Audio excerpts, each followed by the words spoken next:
ناظرین محفل السلام علیکم ورحمۃ اللہ وبرکاتہ۔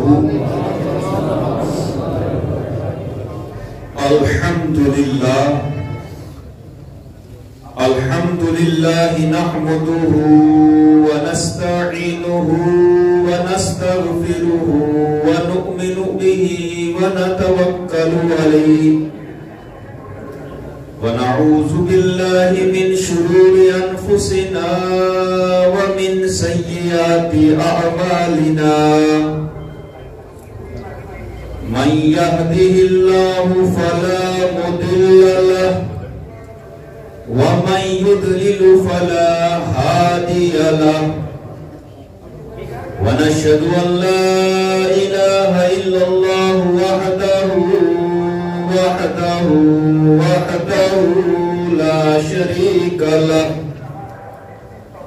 ونشهد أن محمدا عبده ورسوله أما بعد فأعوذ بالله من الشيطان الرجيم بسم الله الرحمن الرحيم ألا بذكر الله تطمئن القلوب صدق الله العظيم وصدق رسوله النبي الأمين الكريم ونحن على ذلك لمن الشاهدين والشاكرين والحمد لله رب العالمين۔ صلاة وسلام عليك يا رسول الله، صلاة وسلام عليك يا نبي الله، صلاة وسلام عليك يا حبيب الله وعلى آلك واصحابك يا سيدي يا رسول الله صلی اللہ تعالی علیہ وسلم۔ اللہ رب العزت کا کروڑ شکر و احسان ہے کہ پروردگار عالم نے ہم سب کو نماز جمعہ کی ادائیگی کی توفیق عطا فرمائی۔ یہ اللہ رب العزت کا بہت بڑا کرم ہے، کیونکہ اللہ کے رسول صلی اللہ علیہ وسلم ارشاد فرماتے ہیں کہ اللہ رب العزت کا کرم اس کے بندے پر یہ ہوتا ہے کہ رب تبارک و تعالیٰ اپنے بندے کو اگر سجدے کی توفیق عطا فرمائے تو یہ اللہ رب العزت کا اس بندے کے اوپر انعام عظیم ہے، اللہ کا بڑا کرم ہے۔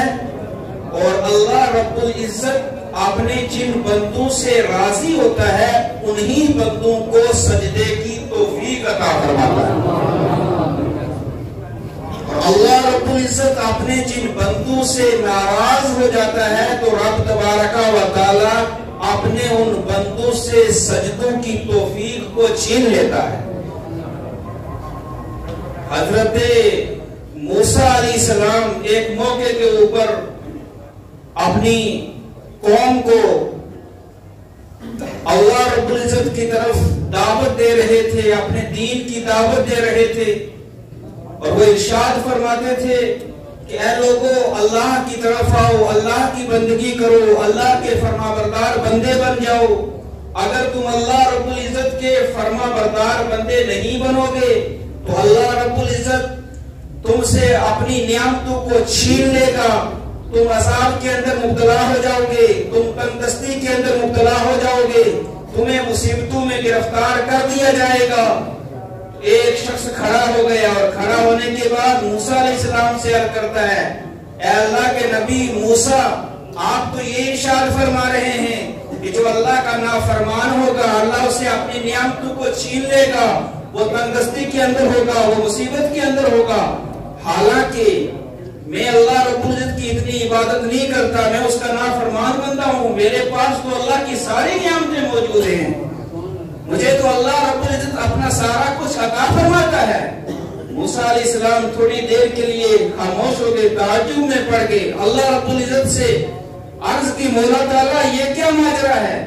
تو اللہ رب العزت نے ارشاد فرمایا، اے موسیٰ سنو، اس کے پاس بہت ساری نعمتیں ہوں گی، لیکن سب سے بڑی جو میری نعمت ہے اور سب سے بڑا جو میرا انعام و اکرام سے چھین لیا ہے۔ موسیٰ علیہ السلام نے عرض کی ہے اللہ رب العزت وہ تیرا کون سا انعام ہے؟ تو اللہ رب العزت نے ارشاد فرمایا اے موسیٰ میں نے اس سے سجدے کی توفیق کو چھین لیا ہے، وہ میری بارگاہ میں جھک نہیں سکتا، وہ میری بارگاہ میں سجدہ نہیں کر سکتا، میں نے ناراض ہو کر کے اس سے سجدے کی توفیق کو چھین لیا ہے۔ پتا چلا کہ رب تبارک و تعالی اپنے جس بندے سے ناراض ہوتا ہے اس سے سجدے کی توفیق کو چھین لیتا ہے۔ اس لیے آپ خوش نصیب ہیں کہ اللہ رب العزت نے آپ کو اول وقت میں مسجد میں آنے کی توفیق عطا فرمائی، یہ اللہ رب العزت کا بہت بڑا کرم ہے۔ حضرات، مسجد کے امام و خطیب ہماری جماعت کے بہترین لائق فائق عالم دین ابھرتے ہوئے خطیب جن سے میری مراد حضرت مولانا سید فاضل حسین بخاری صاحب جو ہر جمعہ اور ہر پروگرام میں آپ حضرات کے سامنے خطاب فرماتے ہیں، ہم کو بڑے ذوق و شوق کے ساتھ علماء کی جماعت ان کے خطاب کو سماعت کرتی ہے اور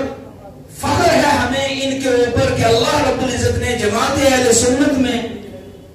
مولانا سید فاضل حسین بخاری صاحب جیسے خطیب عطا فرمائے ہیں، اور ہمیں جب کسی بھی کوئی بھی کہیں سے کوئی سوال کرتا ہے یا چیلنج کرتا ہے اس کا اگر مثبت انداز میں اور قرآن و سنت کی روشنی میں اگر جواب دینے کے لیے اگر ہماری نظر کہیں پہنچتی ہے وہ تو مولانا سید فاضل حسین بخاری تک پہنچتی ہے کہ قرآن و سنت کی روشنی میں ایسا دندان ششکن یہ جواب عطا فرماتے ہیں کہ ایوان باطل میں جو ہے اس سے زلزلے برپا ہو جاتے ہیں، اور کوئی بھی آگے ان کے بیان کے اوپر جو ہے وہ اپنی زبان نہیں کھول سکتا بلکہ سب کی زبانوں کے اوپر تالے لگ جاتے ہیں۔ اللہ رب العزت کا یہ کرم ہے کہ ہماری جو منڈی کی مرکزی جامع مسجد ہے، اللہ رب العزت نے مرکز کے لائق اللہ رب العزت نے ان کو یہاں پر بھیجا اور یہ آپ کے درمیان خدمت انجام دے رہے ہیں، اور آپ کے خلوص کا، آپ کی محبت کا، آپ کے ادب و احترام کا، جو سادات کرام کا ادب و احترام آپ کو ورثے کے اندر ملا ہوا ہے، جو اس سے قبل بھی اس مسجد کے سابق امام و خطیب نمونہ اسلام حضرت مولانا سید امین صاحب قبلہ کے ساتھ جو آپ پیار و محبت فرماتے تھے وہی پیار و محبت آپ ان کے ساتھ بھی فرما رہے ہیں۔ میں دعا کرتا ہوں کہ اللہ تبارک و تعالی ان کو بھی صحت و عافیت و دراز کی عمر عطا فرمائے اور ان کے علم میں عمر میں برکت عطا فرمائے، صحت و عافیت عطا فرمائے، اور اللہ تعالیٰ آپ سب کی خیر فرمائے، اور اس مسجد کے جتنے اراکین ہیں بالخصوص صدر محترم برادر اکبر حضرت ماسٹر سید مسرت حسین بخاری صاحب، محترم ڈاکٹر عباس صاحب، قمر الدین صاحب، اور یہاں کی جوان یوتھ اور یہاں کے جتنے ممبران ہیں وہ بھی مبارکبادی کے مستحق ہیں، جو مسجد کے انتظام و انصرام کو بڑے اچھے طریقے کے ساتھ چلا رہے ہیں، اور شاندار خوبصورت مدرسہ بھی تعمیر کیا ہے جہاں 60 سے قریب طلبہ اس وقت زیر تعلیم ہے اور ان کی اچھی تعلیم ہو رہی ہے۔ میں ان ساری خوبصورت مسجد، خوبصورت امام اور مدرسے کی خوبصورت بلڈنگ اور طلبہ کی کثرت پہ آپ سب نمازیوں کو، مسجد کے امام و خطیب کو اور اراکین کمیٹی کو مبارکباد پیش کرتا ہوں اور دعا کرتا ہوں کہ اللہ رب العزت اس چمن کو پھلتا پھولتا رکھے اور اس کی تعلیم و تعمیر میں بے پناہ برکتیں عطا فرمائے، اور آپ سب کی اللہ تعالیٰ خیر عطا فرمائے۔ رسول برکت کے درود شریف پڑھیں، اللہم صلی علی سیدنا شفیعنا نبینا کریمنا مولانا مرجنا مولانا محمد بارک وسلم، صلاۃ و سلام علیک یا رسول اللہ یا نبی اللہ یا حبیب اللہ صلی اللہ تعالی علیہ وسلم۔ حضرات، اختصار کے ساتھ سیدھے سادے انداز میں چند اصلاحی باتیں آپ مجھ سے سماعت فرمائیں، باقی جو خطاب ہوتا ہے وہ بیان ہوتا ہے وہ ہمارے عزیز مکرم حضرت مولانا سید فاضل حسین بخاری صاحب کا آپ سماعت فرماتے ہیں اور فرماتے رہیں گے۔ میں اصلاحی انداز میں چند باتیں آپ تک پہنچاؤں گا۔ خطبے کے بعد میں نے آیت کریمہ کی تلاوت کی، رب تبارک و تعالی ارشاد فرماتا ہے الا بذکر اللہ تطمئن القلوب۔ اس وقت آپ حالات دیکھیں گے کہ ہمارے علاقے کے اندر، ہمارے سماج کے اندر، ہمارے شہر کے اندر، جموں کشمیر کے اندر، ہندوستان کے اندر حالات کیسے ہیں۔ ہر آدمی بے چین نظر آ رہا ہے، ہر آدمی بے سکون نظر آ رہا ہے، کوئی بھی چین و سکون کے اندر نہیں، افراتفری کا ماحول ہے، کسی کا بندے کا بھی مائنڈ اور دماغ سیٹ نہیں ہے، بلکہ افراتفری ہے، بے چینی اور بے سکونی ہے۔ اگر ہم اپنے گھر کا جائزہ لیں تو اللہ رب العزت کا شکر ہے، رب تبارک و تعالیٰ نے ہمیں زندگی گزر بسر کرنے کے لیے اپنی ساری نعمتیں عطا فرمائی ہیں۔ آپ دیکھیں اپنے گھر کے اندر کون سی چیز ایسی ہے جو ہمارے گھر کے اندر نہیں ہے؟ رب تبارک و تعالیٰ نے سارا کچھ عطا فرمایا ہے۔ ہاں اگر ایک چیز ہمارے اندر نہیں ہے، ہمارے دل و دماغ میں موجود نہیں ہے، وہ ہے بے سکونی۔ اس وقت ہر آدمی بے سکون نظر آ رہا ہے، بے قرار نظر آ رہا ہے، پریشان ہے۔ اس پریشانی کا حل کیا ہے؟ اس بے سکونی کو سکون میں کیسے تبدیل کیا جا سکتا ہے؟ اس بے قراری کو قرار میں کیسے تبدیل کیا جا سکتا ہے؟ تو اللہ رب العزت نے نبی پاک صلی اللہ علیہ وسلم کے صدقے پر جو مقدس اور عظمت والی کتاب قرآن عظیم ہمیں عطا فرمائی ہے، اس کتاب کے اندر اللہ رب العزت نے ہماری ہر بیماری کا علاج رکھا ہے، ہر پریشانی کا علاج رکھا ہے۔ بے سکونی کے لیے رب تبارک و تعالیٰ نے اس کتاب کے اندر ہمارے لیے سکون کے اسباب مہیا کیے ہیں۔ رب تبارک و تعالیٰ ارشاد فرماتا ہے، الا بذکر اللہ تطمئن القلوب، خبردار بے شک جو ہے وہ دلوں کا سکون جو ہے وہ اللہ کے ذکر کے اندر ہے۔ جب بندہ اللہ کا ذکر کرے گا تو بے چین دلوں کو یہ اللہ کا ذکر جو ہے وہ سکون عطا فرماتا ہے۔ اور اللہ کا ذکر، یہ اللہ کا ذکر کیا ہے؟ رب ارشاد ہوتا ہے، بلا ذکر اللہ اکبر، اللہ کا ذکر سب سے بڑی چیز ہے، اللہ کا ذکر سب سے بڑی دولت ہے۔ اگر کوئی بڑی چیز ہے تو وہ اللہ رب العزت کی یاد ہے، وہ اللہ رب العزت کا ذکر ہے۔ اب ایمان والا جب اللہ رب العزت کا ذکر کرتا ہے تو اس وقت اس کے اوپر کیا کیفیت طاری ہوتی ہے، اس کی کیا حالت ہوتی ہے، اور جو اس کی وہ حالت اور کیفیت ہوتی ہے، اسی کیفیت اور اسی حالت کو رب تبارک و تعالیٰ نے کامل ایمان کی نشانی بتائی ہے۔ نفس ایمان تو ہر ایک کے پاس ہے، جو بھی اللہ رب العزت کی وحدانیت کا اقرار کر لیتا ہے، آقا کریم صلی اللہ علیہ وسلم کی رسالت کا اقرار کر لیتا ہے، جو کلمہ شہادت زبان سے پڑھ لیتا ہے اور دل سے اس کی تصدیق زبان سے اس کو پڑھتا بھی ہے اور اس کی تصدیق بھی کرتا ہے، دل و جان سے اس کو مان لیتا ہے، وہ مومن تو بن جاتا ہے۔ نفس ایمان تو اس کے پاس ہوتا ہے، لیکن ہوتا ہے ایک کامل ایمان والا۔ اب کامل ایمان کی بھی رب تبارک و تعالیٰ نے کچھ نشانیاں بیان کی ہیں، کچھ کیفیتیں بیان کی ہیں۔ وہ نشانیاں جس بندے کے اندر پائی جاتی ہیں وہ کامل ایمان والا ہوتا ہے، اور جب وہ بندہ کامل ایمان والا ہو جاتا ہے تو رب تبارک و تعالیٰ اس کے لیے جنت الفردوس میں رب تبارک و تعالیٰ نے اس کے لیے اعلیٰ درجے تیار کر کے رکھے۔ رب ارشاد فرماتا ہے، انما المؤمنون الذین اذا ذکر اللہ وجلت قلوبہم، کامل ایمان والے کی سب سے پہلی نشانی یہ ہے، ہر آدمی یہ کوشش کرتا ہے میں مومن کامل بن جاؤں، کامل ایمان والا بن جاؤں۔ تو کامل ایمان والے کی نشانی رب تبارک و تعالیٰ نے بیان فرمائی ہے، انما المؤمنون الذین اذا ذکر اللہ وجلت قلوبہم، صرف وہی لوگ سچے ایماندار ہیں جب ان کے سامنے اللہ کا ذکر کیا جائے، وجلت قلوبہم، تو اللہ کا ذکر سن کر کے ان کے دل جو ہے وہ کانپ اٹھتے ہیں، ان کے دل تھر تھرا جاتے ہیں۔ جب ان کے سامنے اللہ کا ذکر کیا جاتا ہے ان کے جسم کے رونگٹے کھڑے ہو جاتے ہیں، ان کے جسم کے اوپر کب کبھی طاری ہو جاتی ہے، کیونکہ اس کے سامنے کسی عام ذات کا ذکر نہیں کیا جاتا بلکہ اللہ رب العزت کا ذکر کیا جاتا ہے، جو اللہ رب العزت ہمارا خالق ہے اور ہمارا مالک ہے۔ اس کے خالق و مالک و رازق کا ذکر جب ایمان والے کے سامنے کیا جاتا ہے تو رب تبارک و تعالیٰ کے خوف کی وجہ سے اس کا جسم کانپ جاتا ہے، اس کا جسم تھر تھرا جاتا ہے۔ اور جب ایمان والے کی یہ حالت اور یہ کیفیت پیدا ہو جاتی ہے تو آقا کریم صلی اللہ علیہ وسلم ارشاد فرماتے ہیں، اللہ کے ذکر کی وجہ سے، اللہ کے خوف کی وجہ سے جب بندہ کانپتا ہے، تھر تھراتا ہے، اس کے جسم کے اوپر کب کبھی طاری ہو جاتی ہے، اس کے جسم سے گناہ ایسے جھڑ جاتے ہیں جیسے پتجھڑ کے موسم میں جب درخت کے پتے پیلے پڑے ہوئے ہوتے ہیں، اس کو حرکت دی جاتی ہے، سارے درخت کے پتے فوراً نیچے آ جاتے ہیں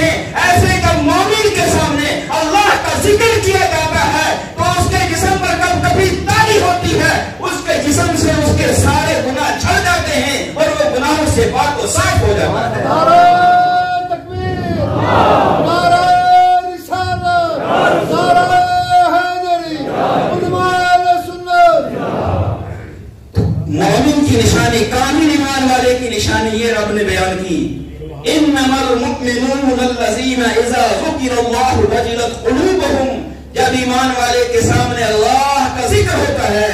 اللہ کہا جاتا ہے، اللہ کی صدا لگتی ہے، اللہ اکبر کہا جاتا ہے، اس کے جسم کے اوپر کب کبھی تاری ہو جاتی ہے، اور کب کبھی تاری ہوتے ہی اس کے سارے گناہ جو ہے وہ جھڑ جاتے ہیں۔ اللہ کا ذکر بڑی چیز ہے، یہ اللہ کا ذکر کسی کو نصیب ہو جائے تو آقا کریم صلی اللہ علیہ وسلم حدیث میں ارشاد فرماتے ہیں، قرآن میں اب دوسری جگہ ارشاد فرماتا ہے، فَاذْكُرُونِي أَذْكُرْكُمْ، وہ ہمارا رب کتنا مہربان ہے، وہ ہمارا رب کتنا کریم ہے، ہم اس کو یاد کریں، وہ ہمیں یاد کرے یا نہ کرے اس کے اوپر کوئی زور و ضابطہ ہمارا نہیں ہے، ہم اس کے عاجز بندے ہیں، وہ ہمارا خالق ہے، ہم اس کے مالک ہیں، ہم اس کے عاجز بندے ہیں، وہ ہمارا مالک ہے، ہم اس کی مملوک ہیں، وہ ہمیں یاد کرے یا نہ کرے، لیکن وہ رب رحیم ارشاد فرماتا ہے، فَاذْكُرُونِي أَذْكُرْكُمْ، میرے بندے تو مجھے یاد کر، میں تجھے یاد کروں گا۔ آقا فرماتے ہیں جب کوئی بندہ تنہائی میں اللہ کو یاد کرتا ہے، تنہائی میں اللہ کا ذکر کرتا ہے، رب تبارک و تعالیٰ کی تنہائی میں اس بندے کا ذکر کرتا ہے۔ اگر بندہ کسی جماعت کے اندر اللہ کا ذکر کرتا ہے، اکٹھے ہو کر کے اللہ کا ذکر کرتے ہیں، ہم تو اس زمین پر گنہگار اکٹھے ہو کر اللہ کا ذکر کرتے ہیں جماعت کے اندر، پروردگار عالم اتنا غفور و رحیم ہے، وہ فرشتوں کو اکٹھا فرماتا ہے، اور فرشتوں کو اکٹھا فرمانے کے بعد ملائکہ کی اس نورانی جماعت کے اندر رب تبارک و تعالیٰ اپنے بندوں کا ذکر کرتا ہے جو جماعت کے اندر رب کا ذکر کرتے ہیں۔ پھر ہم دیکھتے ہیں یہ رات کے سمے میں ہم آسمان کی طرف نظر کرتے ہیں، آسمان کے ستارے ہمیں چمکتے دھمکتے نظر آتے ہیں۔ اسی طریقے سے آسمان والے بھی جب اس زمین پر آسمان کی مخلوق اس زمین کے اوپر نظر دوڑاتی ہے، اللہ کے نورانی فرشتے جب اس زمین کو دیکھتے ہیں، آسمان والے بھی زمین کو ملاحظہ فرماتے ہیں، جس طریقے سے زمین والوں کو آسمان کے ستارے چمکتے دھمکتے نظر آتے ہیں، اسی طریقے سے آسمان والوں کو زمین پہ بھی کچھ گھر چمکتے دھمکتے نظر آتے ہیں، جو ستاروں کی طرف چمک رہے ہوتے ہیں۔ وہ کون سے گھر ہوتے ہیں، وہ کون سی بستی ہوتی ہے، وہ کون سی جگہ ہوتی ہے جو آسمان والوں کو زمین پر ستاروں کی طرح چمکتے ہوئے نظر آتے ہیں؟ تو حدیث کریمہ کے مفہوم کے مطابق وہ بستیاں، وہ گھر، ہماری وہ جگہ جہاں پر ہم بیٹھ کر کے اللہ کا ذکر کرتے ہیں، اپنے گھروں میں ذکر کرتے ہیں، یہ ہمارے گھر آسمان والوں کو آسمان کے ستاروں کی طرح چمکتے دھمکتے نظر آتے ہیں۔ اس لیے میرے پیارو اللہ کا ذکر کرو۔ پہلی صفت کامل ایمان والے کی یہ بیان فرمائے کہ جب ان کے سامنے اللہ کا ذکر کیا جاتا ہے تو اللہ کے خوف اور خشیت کی وجہ سے کانپ جاتے ہیں۔ وَإِذَا تُلِيَتْ عَلَيْهِمْ آيَاتُهُ زَادَتْهُمْ إِيمَانًا، ہمارے سامنے بھی قرآن پاک کی تلاوت کی جاتی ہے، بہت سے لوگ غفلت کے اندر پڑے ہوتے ہیں، ان کو کچھ ان کے اوپر کچھ اثر نہیں ہوتا کہ ہمارے سامنے کس چیز کی تلاوت کی جا رہی ہے۔ ان کے ایمان کی کمزوری کی یہ دلیل ہے کہ ان کو کچھ اثر نہیں ہوتا۔ جس کا ایمان کامل ہے، جس کا ایمان مکمل ہے، رب ارشاد فرماتا ہے اذا تلیت علیہم آیاتہ زادتہم ایمانا، ایمان والے کے سامنے جب اللہ کے قرآن کی آیتوں کو پڑھا جاتا ہے، جب ایمان والا سنتا ہے تو اس کے ایمان میں اللہ اور ترقی عطا فرماتا ہے، اس کا ایمان بڑھ جاتا ہے، اس کا ایمان تر و تازہ ہو جاتا ہے۔ یوں مثال کے طور پر سمجھیں، آپ نے ایک پیڑ لگایا ہے، ایک بیل لگائی ہے، یا کوئی بھی ٹہنی لگائی ہے، اس ٹہنی کو آپ روزانہ سیراب کریں گے، اس ٹہنی کو آپ پانی دیں گے، جب اس ٹہنی کو آپ پانی دیں گے، سیراب کریں گے، اس سیرابی کی وجہ سے وہ ٹہنی ہری بھری ہو جاتی ہے۔ یہی کنڈیشن ہمارے ایمان کی ہے۔ ایمان کو بھی تر و تازگی چاہیے، ایمان کو بھی سیرابی چاہیے۔ میرے پیارو، ایمان کی سیرابی اور ایمان کی تر و تازگی اللہ رب العزت نے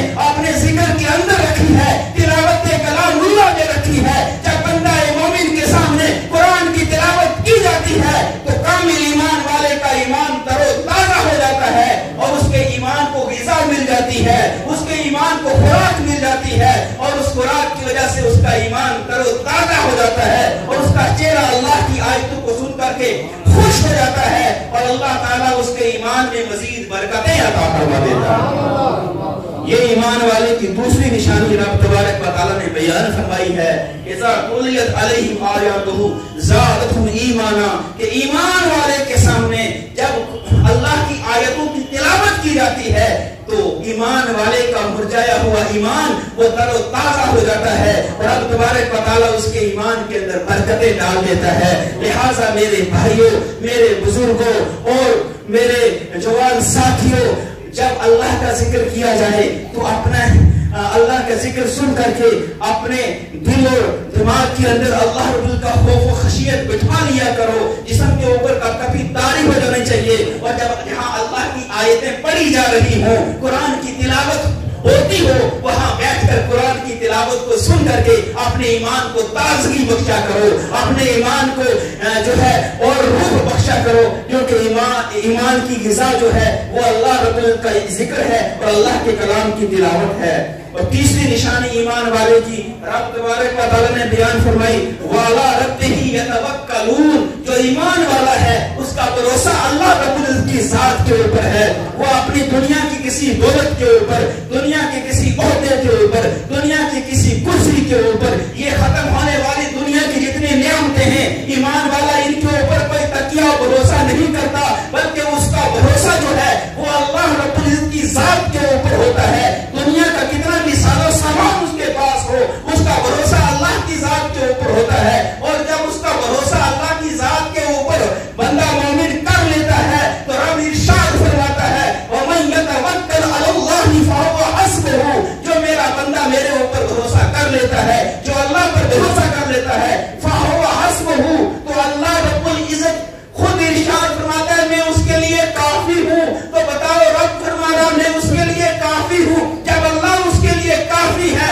وہ دنیا میں بھی ناکام نہیں ہو سکتا، وہ دنیا میں بھی پریشان نہیں ہو سکتا، وہ دنیا میں بھی آرام و سکون کے ساتھ رہے گا اور آخرت میں بھی آرام و سکون کے ساتھ رہے گا۔ وَعَلَىٰ رَبِّهِ يَتَوَكَّلُونَ، جس کا ایمان کامل ہے، جس کا ایمان ٹھوس ہے، جس کا ایمان مکمل ہے، اس کا سارا تکیہ اور سارا بھروسہ اللہ کی ذات کے اوپر ہوتا ہے۔ وہ جب اپنا سارا بھروسہ اللہ کی ذات کے اوپر چھوڑ دیتا ہے، اپنا سارا کچھ اللہ کے حوالے کر دیتا ہے، اپنا سارا کچھ اللہ کے سپرد کر دیتا ہے، تو رب تبارک و تعالیٰ ارشاد فرماتا ہے، حدیث قدسی ہے، من کان للہ کان اللہ لہ، جو بندہ اللہ کا ہو جاتا ہے اللہ اس بندے کا ہو جاتا ہے۔ بھروسے کے اوپر اور بھی بہت ساری حدیث کریمہ، وقت کی قلت ہے، آگے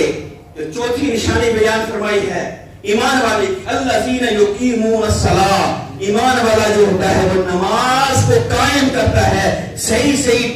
ٹھیک نماز پڑھتا ہے۔ نماز قائم کرنے کا کیا مطلب؟ یعنی وہ جماعت کے ساتھ نماز ادا کرتا ہے۔ یہ نماز کیا ہے میرے پیارو؟ یہ نماز ایمان کی نشانی ہے، یہ نماز ایمان کی علامت بتائی ہے۔ اگر نماز نہیں ہے تو مومن اور کافر کے درمیان کوئی فرق نہیں ہے۔ مومن اور کافر کے درمیان اگر کوئی فرق کرنے والی چیز ہے، جو خط امتیاز ایک مومن اور کافر کے درمیان ہے، وہ اللہ کی عبادت ہے، وہ اللہ کی بندگی ہے، وہ اللہ کی عبادت ہے۔ رب تبارک و تعالیٰ نے دن و رات میں جو 5 نمازیں ہمارے اوپر فرض کی ہیں، جن کے بارے میں نبی پاک صلی اللہ علیہ وسلم نے ارشاد فرمایا، بنی الاسلام والا خمس، اللہ رب العزت نے اسلام کی بنیاد 5 چیزوں کے اوپر رکھی ہے، ان 5 چیزوں میں جو سب سے افضل ہے وہ نماز ہے۔ جب ہم نماز قائم کرتے ہیں گویا کیا، اور دوسری جگہ ارشاد ہے صلاۃ و عماد الدین، یہ نماز دین کا ستون ہے۔ میرے پیارے جس طریقے سے یہ مسجد ہے، یہ مضبوط پلر ہیں، تو یہ مضبوط بلڈنگ اس کے اوپر ٹھہری ہوئی ہے،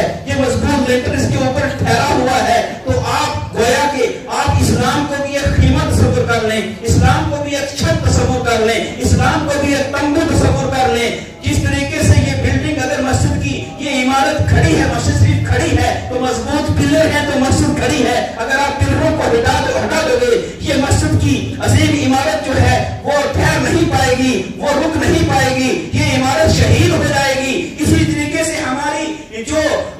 اسلام ہے، آپ اس کو ایک تمبو اور آپ اس کو ایک ٹینٹ تصور کر لیں کہ اس کے پلر جو ہیں، آقا نے ارشاد فرمایا صلاۃ و عماد الدین، نماز دین کا ستون ہے. اگر نماز قائم ہے تو دین قائم ہے. اگر جس نے نماز کو چھوڑ دیا اس نے اسلام کو اپنی پیٹھ کے پیچھے ڈال دیا. اس نے اسلام کو اپنی پیٹھ کے پیچھے ڈال دیا. بغیر نماز کے ہمارا دین سلامت نہیں رہ سکتا. بغیر نماز کے ہم دیندار نہیں بن سکتے. بغیر نماز کے ہمارے ایمان کی کوئی نشانی جو ہے وہ نہیں ہو سکتی ہے. ایک حدیث کریمہ کا مفہوم ہے کہ آقا کریم صلی اللہ تعالیٰ علیہ وسلم کے سامنے صحابہ کرام نے کچھ لوگوں کا ذکر کیا, ان کے ایمان کی گواہی دی. تو آقا کریم صلی اللہ علیہ وسلم نے ارشاد فرمایا کیا وہ مسجد میں آتے ہیں, 5 وقت جماعت کے ساتھ نماز ادا کرتے ہیں؟ تو صحابی نے کہا نہیں یا رسول اللہ. تو آقا کریم صلی اللہ علیہ وسلم نے ارشاد فرمایا جو ایمان کی نشانی ہے, جو ایمان کی علامت ہے وہ یہ ہے کہ بندہ مومن 5 وقت کی نماز جماعت کے ساتھ ادا کرے. جو 5 وقت نماز کے ساتھ جماعت کے ساتھ نماز کی ادا کرتا ہے یہ اس کے ایمان کی دلیل ہے اور یہ اس کے ایمان کی نشانی ہے. اس لیے میرے پیارو نماز ہم نے قائم کرنی ہے. اور یہ بات بھی میں آپ کو کہہ دوں, نماز کے تعلق سے قرآن پاک میں رب تبارک و تعالی نے الگ وقت 700 مرتبہ حکم فرمایا. آپ قرآن پاک کو پڑھیں, اقیموا الصلاۃ وآتوا الزکاۃ, کثرت کے ساتھ آپ کو ملے گا نماز قائم کرو. اور نماز قائم کرنے کا مفہوم اور نماز قائم کرنے کا جو معنی اور مطلب جو بتایا ہے مفسرین کرام نے, وہ قائم کرنے کا معنی یہی بتایا کہ نماز کو جماعت کے ساتھ ادا کیا جائے. کیونکہ بندہ مومن جب اکیلا نماز پڑھے گا تو ایک نماز کا ثواب ملے گا, اور جب وہ جماعت کے ساتھ نماز ادا کرے گا تو اس کو 27 نمازوں کا ثواب ملے گا. اور مسجد میں جائے گا جتنے قدم چل کے تو ہر قدم کے بدلے 10 نیکیاں اس کو ملیں گی, اور اس کے 10 گناہ معاف ہوں گے, اور اس کے 10 درجے جو ہے وہ بلند ہوں گے. اور قیامت کے دن اس وقت یہ مسجد کے جو در و دیوار ہیں یہ ہمیں خاموش نظر آ رہے ہیں, لیکن یہ مسجد جو ہے ہمارے حق میں اور ہمارے خلاف قیامت کے دن گواہی دے گی. اگر ہم نے مسجد کو بنایا ہے, اس کو آباد کیا ہے, 5 ٹائم مسجد میں آ کر کے جماعت سے نماز ادا کر رہے ہیں, تو یہ مسجد کے در و دیوار کو رب تبارک و تعالی بولنے کی طاقت و قوت عطا فرمائے گا. یہ مسجد میں آنے کی گواہی دیں گے, اور اللہ رب العزت اپنے گھر کی گواہی کو سن کر کے اس بندے کو جنت عطا فرمائے گا. اور اگر ہم نے محلے میں بستی میں بڑی ذوق و شوق کے ساتھ خوبصورت مسجد تعمیر کر لی ہے, لیکن جماعت میں کوئی حاضر نہیں ہو رہا ہے, میرے پیارو مسجد تعمیر خوبصورت کرنی چاہیے, اچھی سی اچھی مسجد بنانی چاہیے, لیکن اس کے ساتھ جو اہم کام ہے, مسجد کی جو اصل خوبصورتی ہے, مسجد کی جو اصل ڈیکوریشن ہے, مسجد کی جو اصل زیب و زینت ہے, وہ نمازیوں کی کثرت سے ہے. اگر مسجد کو آپ نے کم رنگ روگن کیا ہے لیکن 5 ٹائم اذان ہو رہی ہے, مسجد میں جماعت بھی ہو رہی ہے, وہی مسجد سب سے خوبصورت ہے. اور مسجد میں خوبصورت ٹائل بھی لگائی ہے, اچھا رنگ و روگن بھی کیا ہے, در و دیوار بھی اچھے بنائے ہیں, لیکن وہاں پر جماعت کے ساتھ نماز ادا نہیں ہو رہی ہے, اس مسجد کی ڈیکوریشن کرنے کا آپ کو کوئی فائدہ نہیں ہے. وہ مسجد قیامت کے دن محلے والوں کے خلاف گواہی دے گی کہ مولا تعالیٰ میں تیرا گھر غیر آباد رہی, اور اس نے انہوں محلے اور بستی والوں نے آ کر کے مجھے آباد نہیں کیا. اس لیے خود بھی نمازی بنے اور اپنے بچوں کو نمازی بنائیں. اپنے بچوں کو نمازی بنانا ضروری ہے. اور قیامت کا دن سب سے پہلے جو ہے وہ نماز کا حساب و کتاب ہوگا. نماز فرض عین ہے, اور نماز کو چھوڑ کر کے اگر ہم نفلی نیکیاں کتنی بھی کر لیں, جب تک ہمارے فرائض مکمل نہیں ہیں, نفلی نیکیاں اللہ کی بارگاہ میں قبول نہیں ہیں. ہاں فرائض مکمل ہیں, فرائض کے اندر کوئی کمی کوتاہی ہے تو رب تبارک و تعالی وہ نوافل کے ذریعے اس کمی کوتاہی کو پورا کر دے گا. لیکن اگر شروع سے ہی ہماری نمازیں مکمل نہیں ہیں فرض, پھر ہماری نفلی نمازوں کی طرف, نفلی نیکیوں کی طرف رب کوئی نظر نہیں فرمائے گا. اگرچہ احد پہاڑ کے برابر بھی ہم نیکیاں لے کر کے, نفلی نیکیاں لے کر کے آخرت کی طرف جائیں گے, اور جنتیوں کی قطاریں لگی ہوں گی, جہنمیوں کی قطاریں بھی لگی ہوں گی, اور جنتی خوش ہوں گے, جہنمی پریشان ہوں گے. کہ جنتی جو خوش ہوں گے ان پریشان جہنمیوں سے پوچھیں گے آج تم جہنم میں کیوں جا رہے ہو, تمہیں جہنم میں کس وجہ سے ڈالا جا رہا ہے. تو قرآن میں رب نے ارشاد فرمایا یہ جہنمی جو ہے جنتیوں کو جواب دیں گے لم نکو من المصلین, ہم نماز نہیں پڑھتے تھے اس لیے آج ہمیں جہنم کے اندر ڈالا جا رہا ہے. اس لیے میرے پیارے خود بھی نماز پڑھیں, اپنے بچوں کو نماز پڑھائیں. اور آگے ہے الذین وَمِمَّا رَزَقْنَاهُمْ يُنْفِقُونَ، اور کامل ایمان والے کی نشانی یہ ہے کہ جو اللہ نے مال ان کو دیا ہے اس مال میں سے اللہ کے راستے میں خرچ کرتا ہے، کیونکہ رب تبارک و تعالیٰ اپنے اس بندے پر کرم فرماتا ہے، اس کے اوپر اپنی رحمت کے دروازے کھول دیتا ہے، جو اپنے ہاتھ کو غربا کے لیے مساکین کے لیے کھول دیتا ہے، دل کھول کر کے دیتا ہے۔ رب تبارک و تعالیٰ مفتح الابواب ہے، اس کے اوپر رزق کے دروازے کھول دیتا ہے۔ اور آقا کریم صلی اللہ علیہ وسلم نے ارشاد فرمایا تمہیں اپنے مال میں سے صدقہ و خیرات کرنا تمہارے لیے جو ہے وہ 100 مصیبتوں کو جو ہے دور فرما دیتا، 70 مصیبتوں کو دور فرما دیتا ہے۔ یعنی 70 مصیبتیں اگر اور پریشانیاں اور اس بندے کے اوپر آنے والی ہوتی ہیں، وہ جو بندہ صدقہ کرتا ہے اللہ اس کی 70 مصیبتوں کو دور فرما دیتا ہے۔ اور اس میں چھوٹی مصیبت جزام اور برس کو بتایا ہے، کیونکہ اس وقت عرب کے اندر جزام اور برس کی جو بیماری جو تھی وہ زیادہ تھی، تو آقا نے ارشاد فرمایا اس بیماری سے اللہ تمہیں بچا لے گا۔ تو اور آقا نے یہ بھی ارشاد فرمایا تم اپنی بیماریوں کا علاج صدقے کے ذریعے کیا کرو، کیونکہ جب صدقہ دیا جاتا ہے تو صدقہ رد البلا ہے، اس سے مصیبتیں اور پریشانیاں میں دور ہوتی ہیں۔ جب یہ صفتیں سب کے اندر ہیں، رب نے فرمایا اولئک هم المؤمنون حقا،